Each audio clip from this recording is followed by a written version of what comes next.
ऐसा कहा जाता है कि तितलियों का जन्म परियों से होता है। जब वे पैदा होती है तो उनके पंख सफेद होते हैं। फिर परी उसके पंखों पर सभी प्रकार के डिजाइन बनाती है। इस परी को तितलियों में डिजाइन बनाने का काम मिला है। उसने जल्द ही तितली को एक अलग तरह की तितली में बदल दिया। तभी अचानक भोपू बोलने लगता है, जिसे सुनकर सारी परियां छिप जाती है। ये पिक्सी होलो के माध्यम से जा रही इंसानों की गाड़ी थी। टिंकरबेल टिंकर परी कार को देखकर उत्सुक थी। उसने अनियंत्रित रूप से उनका पीछा किया, जिससे वैदिया परी भयभीत हो गई, क्योंकि परियों को मनुष्यों द्वारा नहीं देखा जा सकता है। टिंकरबेल ने कार के नीचे की ओर उड़ने के लिए सही समय देख वो कार की संरचना का अध्ययन करने लगी। वैदिया उसके पास आई और उसे यहाँ से चलने के लिए आग्रह किया। लेकिन टिंकरबेल को जब तक खुशी नहीं मिलेगी, जब तक वो किसी परेशानी में ना फंस जाए। तभी छोटी लड़की को एक अलग तरह की तितली दिखती है। खैर, मुझे लगता है कि इस तरह से इसे परियों ने पेंट किया होगा। तितली इस तरह के पंखों के साथ पैदा होती है। जैसा कि आप जानते हो, परियां वास्तविक नहीं होती हैं। समझदार लोग परियों में विश्वास को काफी मूर्ख मानते हैं। रे को यकीन था कि परियां असल में होती है। उसने सावधानी से पेड़ के नीचे एक परी घर बनाया था और उसने उसे खूबसूरती से सजाया। दोनों परियों ने एक ही समय में घर को पाया। चलो चलते हैं। टिंकरबेल घर में चली गई। वैदिया ने उसे मनाने की कोशिश की, लेकिन वो बाहर नहीं आना चाहती थी। वैदिया ने गुस्से में दरवाजा बंद कर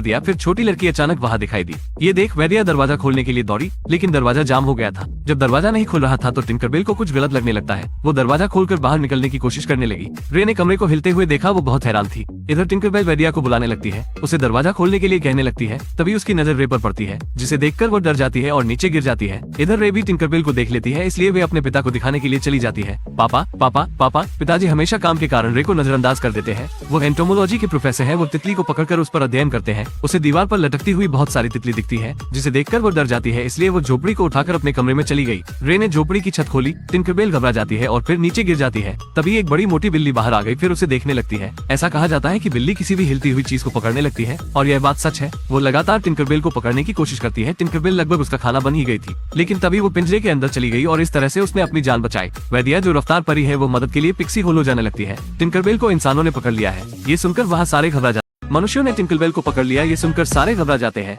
लेकिन बाहर की बारिश के कारण परियां उड़कर नहीं जा सकती है। उन्हें एक नाव बनाना होगा और पानी से जाना होगा। फायरफ्लाइज रास्ते में रोशनी करती रहती है। खजूरे बोट बनाने का सामान लाने का काम करते हैं। कॉकरोच मशरूम को काट रहे। हर कोई जल्दी जल्दी अपना अपना काम कर रहा है।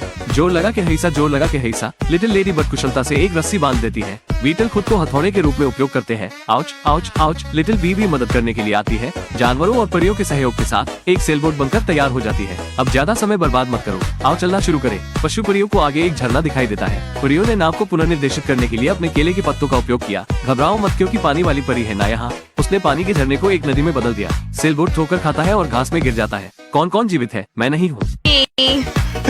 I can't find a pulse. Oh! Oh, sorry! Ow! Looks like we're walking for